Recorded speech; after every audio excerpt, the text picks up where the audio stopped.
Testimony of faith, meaning and requirements. Ashhadu an la ilaha illallah wa ashhadu anna Muhammadan Rasulullah. I bear witness that there is no God worthy of worship except Allah, and that Muhammad is the messenger of Allah. Why the statement, La ilaha illallah? Because it is the first duty of a Muslim. Therefore, whoever intends to accept Islam must make such a declaration of faith and believe in it. Because whoever says it, sincerely believing in it and seeking thereby Allah's pleasure, will be saved from hellfire. As the Prophet said, Allah has forbidden for the hellfire anyone who says, there is no one worthy of worship except Allah, seeking thereby Allah's pleasure. Sahih al-Bukhari 415. Because whoever dies while believing in it will be admitted into paradise, as the Prophet said, whoever dies knowing full well that there is no God but Allah will enter paradise. Musnad Ahmad 464. Because knowledge of its meaning and dictates is unquestionably the greatest and most important duty of a Muslim. The meaning of La ilaha illallah. This means no one is worthy of worship except Allah.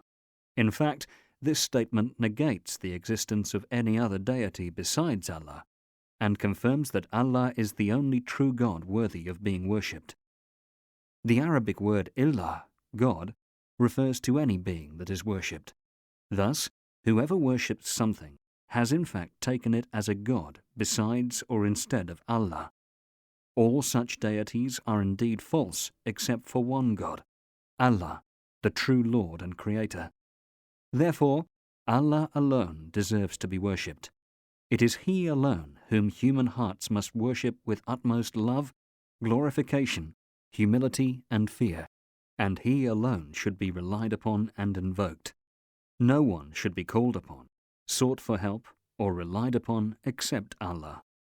Prayers and sacrifices must be offered to Him alone, and He ought to be worshipped in all sincerity, as the Quran states, they were only ordered to worship Allah, keeping religion pure for Him. Surat al-Bayyinah 98:5. Those who sincerely worship Allah, following the dictates of the testimony of faith, will certainly lead a happy life, for it is only by worshipping Allah alone that hearts find peace and real satisfaction. As the Quran states, whoever does good, whether male or female, and he is a believer, we will most certainly make him live a happy life. Surat An-Nahl 1697. The two main parts of La ilaha illallah. This great statement comprises two parts which must be known in order to understand its meaning and requirements. The first part, La ilaha, there is no God, negates the existence of any other deity besides Allah, rejects association of partners with Allah in worship, shirk, and requires disbelief in any being or thing that is worshipped besides Allah, be it a human being, an animal, an idol, a star, or anything else. The second part, illallah, except Allah, confirms that Allah is the only true God worthy of being worshipped, and thus all acts of worship, such as the prayer, invocation, and reliance, must be directed to Him alone. All acts of worship must be directed to Allah alone.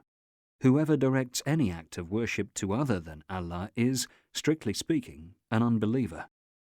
The Quran states, whoever calls on another God together with Allah has no proof for doing so at all, and his reckoning is with his Lord.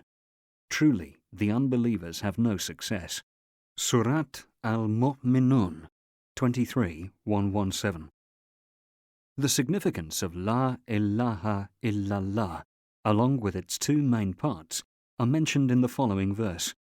Whoever rejects false gods and believes in Allah has grasped the firmest handhold which will never give way. Surat al-Baqarah 2:256. The words, whoever rejects false gods, provides the meaning of the first part of the testimony of faith, namely La ilaha, while the words and believes in Allah provides the meaning of its second part, namely illallah.